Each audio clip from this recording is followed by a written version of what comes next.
Hello दोस्तों, एजे shorthand में आप सभी का स्वागत है। यदि आप चैनल पर नए हो तो चैनल को सब्सक्राइब करें। डिक्टेशन 5 सेकंड बाद होगा। Ready, start. महोदय, पंजाब के संबंध में मुझे यह कहना है कि अभी कुछ दिन पूर्व वहां पर भाषा का प्रश्न उत्पन्न हुआ।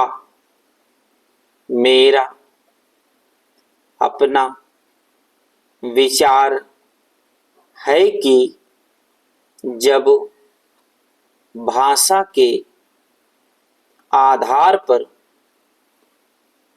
पंजाब का विभाजन हो गया तो आज पंजाब की भाषा पंजाबी है और यह पंजाब के लोगों को निर्णय करना है कि वह पंजाबी किस लिपि के अंदर लिखी जाए।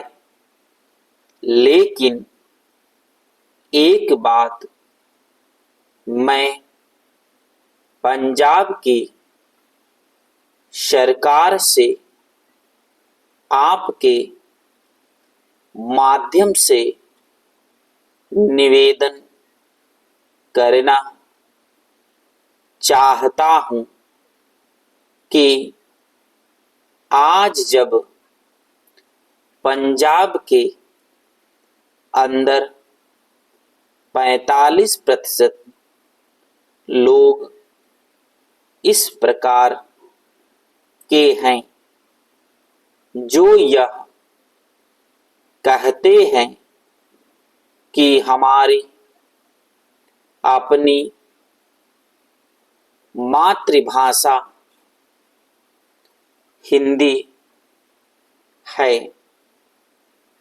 तो पंजाब की सरकार को अल्पसंख्यकों की भाषा को संरक्षण देने के नाम पर दूसरी भाषा के रूप में हिंदी को मानने में किसी प्रकार की कोई आपत्ति नहीं होनी चाहिए।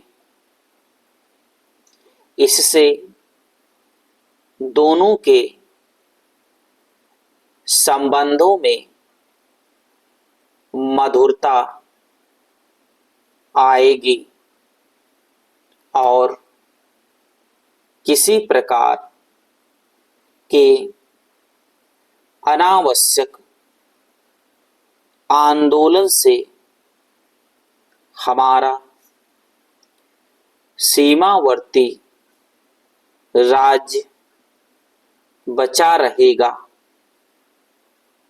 जहां तक लिपि का संबंध है, लिपि के संबंध में मैं बलपूर्वक किसी लिपि को समाप्त करने के पक्ष में नहीं हूं।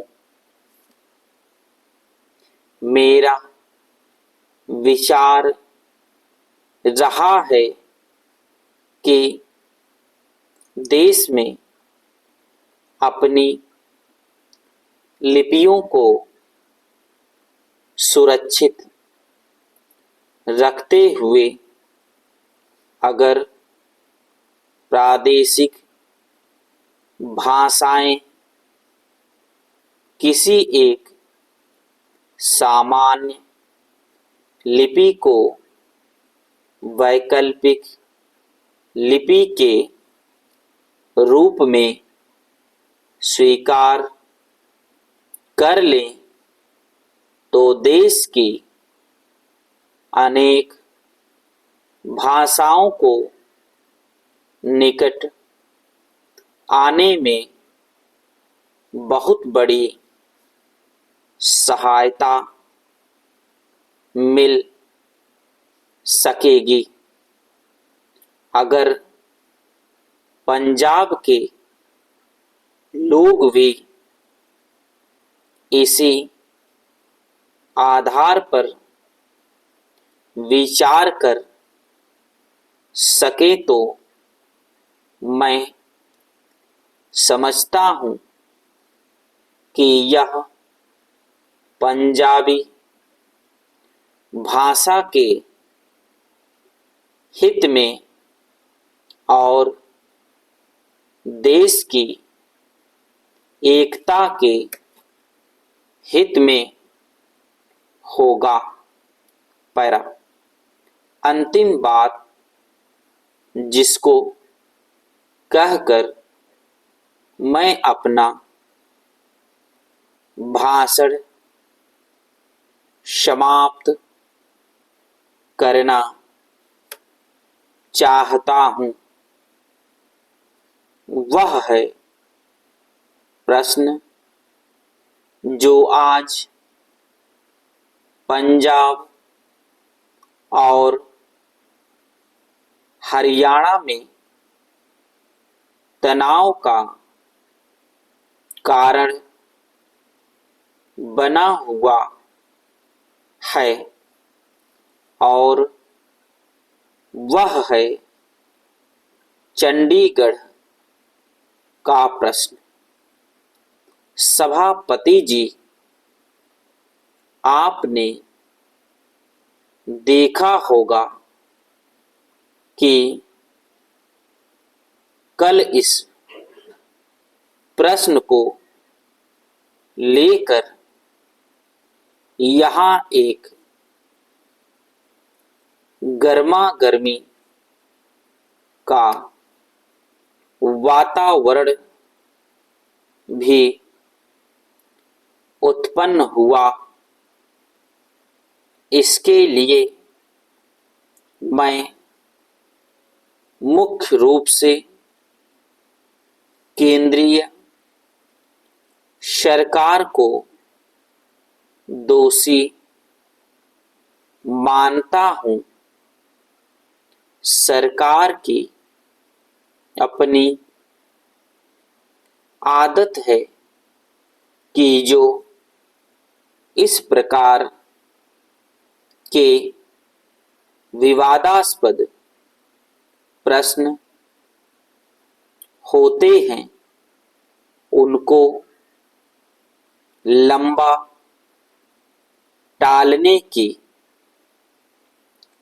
इसकी प्रवृत्ति बन गई है।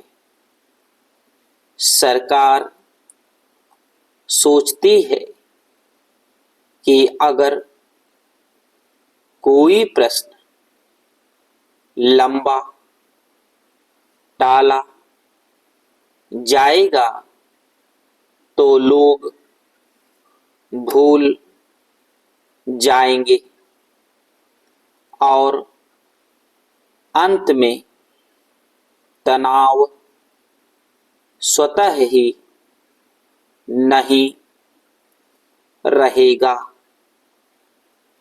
इतिहास इस बात का साक्षी है कि जिस जिस प्रश्न को सरकार ने टालना चाहा, चाहे मैसूर महाराष्ट्र का सीमा विवाद का प्रश्न हो। गोदावरी या कृष्णा के जल का झगड़ा हो।